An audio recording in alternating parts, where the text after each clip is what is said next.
Hello my dear friends, आप सभी लोग का स्वागत है हमारे आज के इस सेशन में। जैसा कि आप सभी लोग को पता होगा कि हम लोग यहाँ पर कक्षा 6 का जो एनसीईआरटी का पहला चैप्टर हिस्ट्री का है वो पढ़ रहे हैं, ठीक है। और हमने यहाँ पर 4 वीडियो पहले से ही अपलोड कर चुके हैं।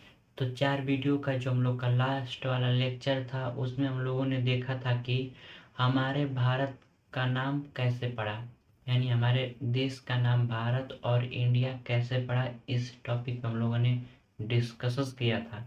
और आज का जो हम लोग का टॉपिक है वो जानेंगे। हमने बताया था कि इतिहास के कुछ स्रोत होते हैं। मैंने बताया था कि इतिहास के 4 स्रोत होते हैं। तो यह स्रोत का नाम है पांडुलिपि स्रोत, अभिलेख स्रोत, सिक्के और पुरातत्व स्थल। आज हम इन चारों के बारे में डिस्कस करेंगे कि चारों हैं क्या, ठीक है।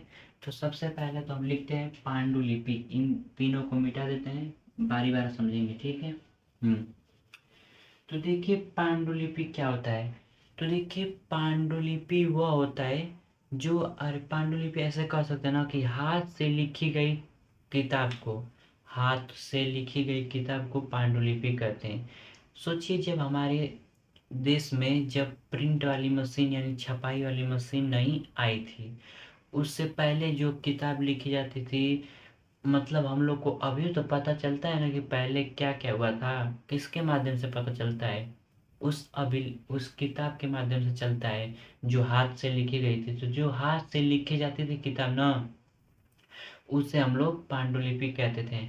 और वह किताब हाथ से जो लिखी थी वह किससे बनता था, मतलब वह जो था ना पांडुलिपि वो किससे बनता था? ताड़ के पत्तों से। किसके पत्तों से? ताड़ के पत्तों से। आप कहेंगे कि ताड़ क्या था? आप लोगों ने गांव भाषा में कहते हैं कि तरकुल का पेड़ कहते हैं ना, उसी के पत्तों का यह बनता था। और भोज पात्र के पत्तों से यह बनता था क्या? पांडुलिपियां। और पांडुलिपि कराने का एक और फायदा है कि हम लोग को अभी तक मिलता है, क्योंकि हमें पहले के राजाओं का बारे में पता चलता है और उस समय के रीति रिवाज के बारे में पता चलता है। उस समय जो दवाइयाँ का नाम लिखा गया था उस पे, उसका हम लोग को पता चलता है। और हम लोग को बहुत कुछ पता चलता है। उस समय गीत संगीत कुछ होता था उसका भी हम लोग को पता चलता है, क्योंकि उस तार के पत्तों पर लोग लिखा करते थे, ठीक है। हम्म। तो इतिहास का स्रोत में एक पहला नंबर पर जो आता है वो पांडुलिपि आता है। पांडुलिपि यानी हाथ से जो लिखे गए लेख होते हैं, हाथ से जो लिखी गई किताब होती हैं उसे हम पांडुलिपि कहते हैं। जब प्रिंटिंग वाली मशीन है तो उससे पहले मतलब उससे पहले जो लिखा जाता था ना, वो तार मतलब पांडुलिपि के द्वारा लिखा जाता था, ठीक है। जो प्रिंट वाली मशीन है वो तो इस समय ना आई है, मतलब हम लोग के नए जमाने में नहीं आई है भारत में पूरे देश में।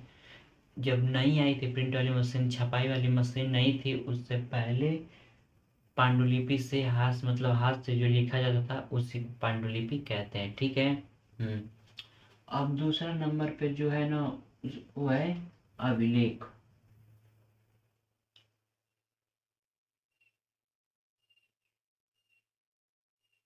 अब देखिए समझिए कि अभिलेख क्या है।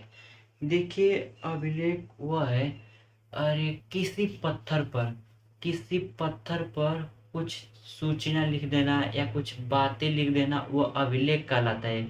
और वह पांडुलिपि की तुलना में बहुत लंबे समय तक अभिलेख रहता है। अभिलेख मिटता नहीं है, बहुत लंबे समय तक पांडुलिपि की तुलना में अभिलेख बहुत लंबे समय तक रहता है।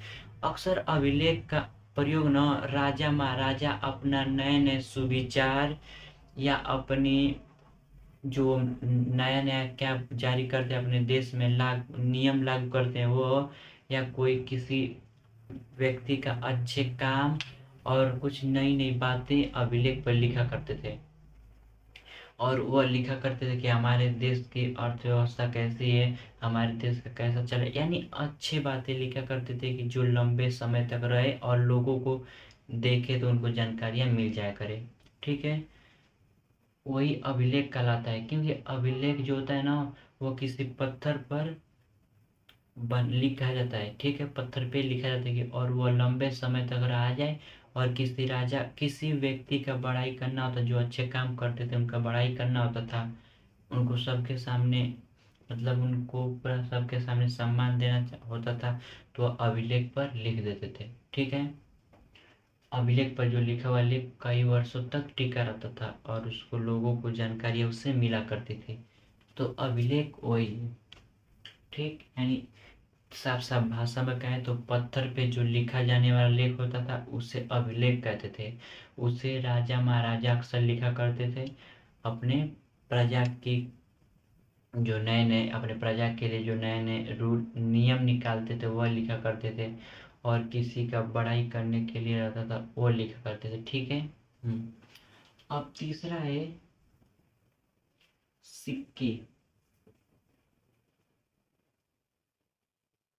अब देखिए, सिक्के भी इतिहास के कुछ स्रोत के रूप में माने जाते हैं। कैसे माने जाते हैं? देखिए, अरे मान लीजिए जिस समय जिस सिक्के को लागू करते थे लोग, मान लीजिए सिक्के को जो भी लागू करता था ना, वह निश्चित रूप से उस व्यक्ति का उस पर फोटो रहता था, उस पर उसकी तस्वीर रहती थी, और इसके द्वारा लोगों को पता चलता था कि इस वर्ष में इस राजा ने शासन किया था और इस राजा के द्वारा यह सिक्का बनाया गया है। इससे अभी तक हम लोग को पता चलता है कि इस शासन का है, क्योंकि उस पर डेट वगैरह वगैरह सब लिखा जाता था। तो हमको पता चलता है कि इस समय यह राजा थे और इस समय इनका शासन रहा करता था। इसलिए हमें सिक्के के भी द्वारा इतिहास के कुछ स्रोत पता चलते हैं। ठीक है, जिस समय जो भी राजा रहा करते थे वह अपना तस्वीर उस पर जरूर लगवाते थे उस सिक्के पर। उसके द्वारा हमें पता चलता था कि इस समय यह राजा शासन में थे। ठीक, तो ये भी इतिहास के स्रोत में आ गया। और चौथा है जो है ना, उसका है पूरा तत्व स्थल। अब देखिए, पूरा तत्व स्थल क्या है? तो देखिए, पूरा तत्व स्थल वो स्थल होता है जहाँ पर ऐतिहासिक इमारत होते हैं, कहीं भी, चाहे भवन हो, चाहे मंजिल हो, चाहे मस्जिद हो, कुछ भी हो जो पुराने हैं, हमें कुछ वहाँ पे इतिहास के मिलते हैं स्रोत, इतिहास के कुछ अवयव मिलते हैं, वैसे जगह को हम पुरातत्व स्थल कहते हैं। मान लीजिए कि अभी आपने ताजमहल के पास चले गए, ताजमहल के यहाँ कुछ अवयव पाएंगे, तो आप कह सकते हैं कि इतिहास के कुछ स्रोत है। आप कहीं भी पुराने इमारत में चले जाइए, एकदम पुराना इमारत हो गया है, वहां से कुछ भी अवयव पाएंगे या कुछ भी स्रोत पाएंगे इतिहास के ना, तो आप कह सकते हैं यह पुरातत्व स्थल है। क्या? क्योंकि यहाँ पर इतिहास के कुछ न कुछ स्रोत मिल रहे हैं। तो ऐसे भाषा में कहा कि जहाँ पर पुराने पुराने इतिहास के कुछ स्रोत मिलते हैं, कुछ न कुछ इतिहास के कण मिलते हैं, वैसे स्थान को पुरातत्व स्थल कहते हैं। ठीक, चाहे आप कोई भी मकान हो जाए, चाहे घर हो जाए, कुछ भी हो जाए, जहाँ पर इतिहास के कुछ स्रोत मिलते हैं, कुछ कण मिलते हैं, उसे हम पुरातत्व स्थल कहते हैं। ठीक। तो यही थे 4 इतिहास के कुछ स्रोत। आई होप आप लोग समझे होंगे इतिहास के स्रोत। तो आप लोगों ने समझ लिया होगा कि पांडुलिपि क्या होता है, पांडुलिपि के द्वारा स्रोत कैसा होता है, और दूसरा था अभिलेख के द्वारा स्रोत क्या होता है, और एक सिक्के के द्वारा हम इतिहास के कैसे बारे में पता लगा सकते हैं, और एक और है हम लोग का पुरातत्व स्थल, इसके बारे में हम लोगों ने समझा।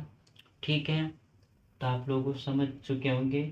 अब हम लोग का बस एक नेक्स्ट टॉपिक बचा होगा जो कल आएगा, उसके बाद हम लोग का एक लेसन जो होगा वो फिनिश हो जाएगा, हम लोग दूसरे लेसन पे स्टार्ट कर देंगे, हम लोग दूसरे लेसन पे आ जाएंगे।